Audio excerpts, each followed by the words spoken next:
Hello ladies and gentlemen, welcome back to more Sonic Amateur Games Expo 2016 coverage with me, Sonic from SEGADriven.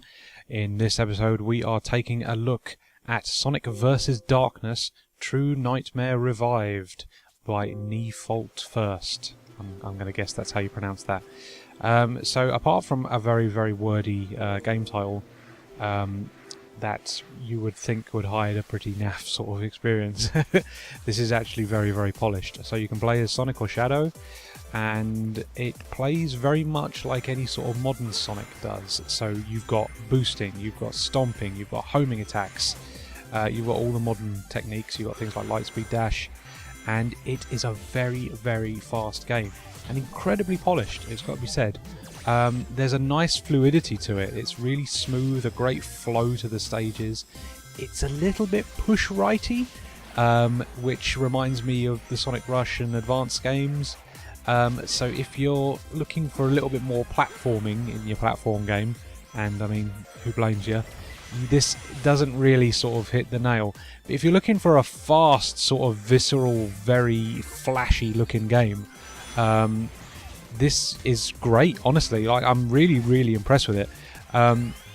Like I say, the gameplay itself is really fluid and fast. I'm really impressed with how nice it is to play. Just the fluidity of it is great. It's such a nice game flow to it. It's, I mean, again, like, there's a lot of really cool sort of like spot effects and things that make it feel almost like a Vlambeer game.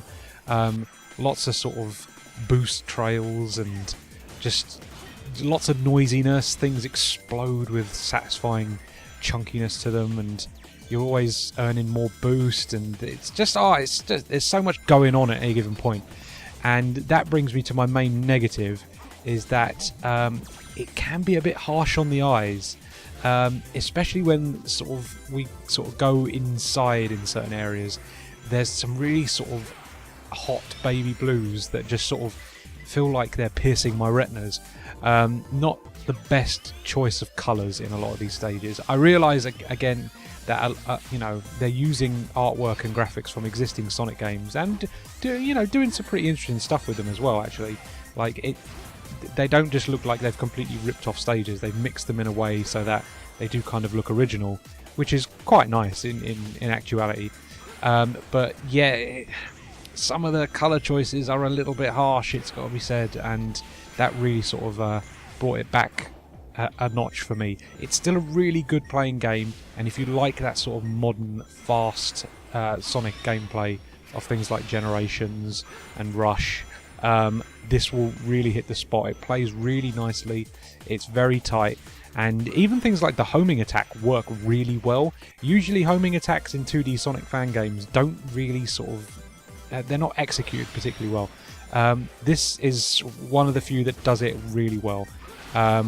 It feels nice and responsive. It totally goes where you want it to. This is a really solid game. Honestly, if you like modern Sonic gameplay, you can go no wrong than checking out Sonic vs. Darkness. A really fun time.